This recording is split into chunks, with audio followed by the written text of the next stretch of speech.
Heart अटॅकने ट्रेनमध्ये मृत्यू झाला. तो माणूस दररोज हीच लोकल पकडायचा. त्या दिवशीही भोलू त्याच्यासोबत होता, पण तो उतरला नाही आणि भोलू मात्र परत दुसऱ्या दिवशी आला. कदाचित त्याला वाटत असावं की त्याचा मालक पुन्हा येईल. माझं काळीज चिरून गेलं. एक कुत्रा ज्याची भावना कोणी समजूनही घेत नाही, तो इतका निष्ठावान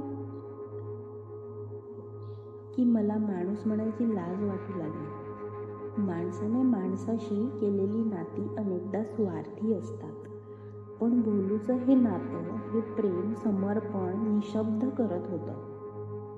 त्या दिवसानंतर माझ्या प्रवासाला एक वेगळीच भावनात्मक बैठक मिळाली. मी भोलूला एक छोटा टॉवेल आणून दिला. तो बसावला.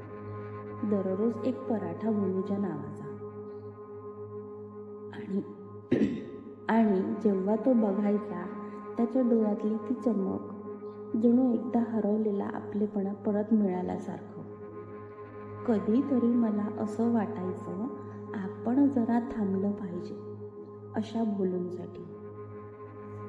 त्याने दिलेली शिकवण तो न बोलता सांगतो.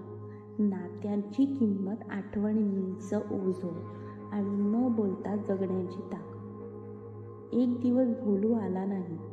दुसरा दिवस, तिसरा दिवस. माझ्या छातीत एक हुरहुर भरली. बऱ्याच बायकांनी एकमेकींकडे पाहिलं. तो आला का? कुणाला माहीत आहे का? आठवडाभर त्याचा काही पत्ता लागला नाही. आणि अचानक एक सकाळी मी बांद्र्याला ट्रेन थांबली असता प्लॅटफॉर्मवर तो दिसला, थकलेला, लंगडत चालणारा.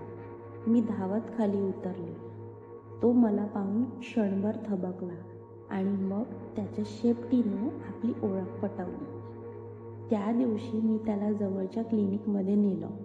डॉक्टर म्हणाले वृद्ध झालाय, पण फार काळजी घेतली तर अजून काही वर्ष सुखात जगेल.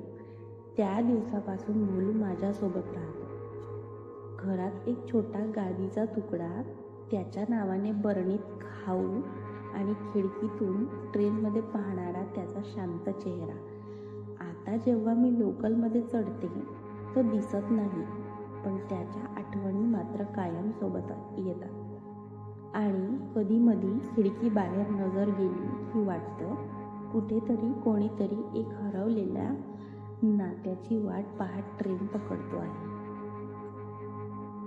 कशी वाटली या गोंडस बाळाची स्टोरी सांगा.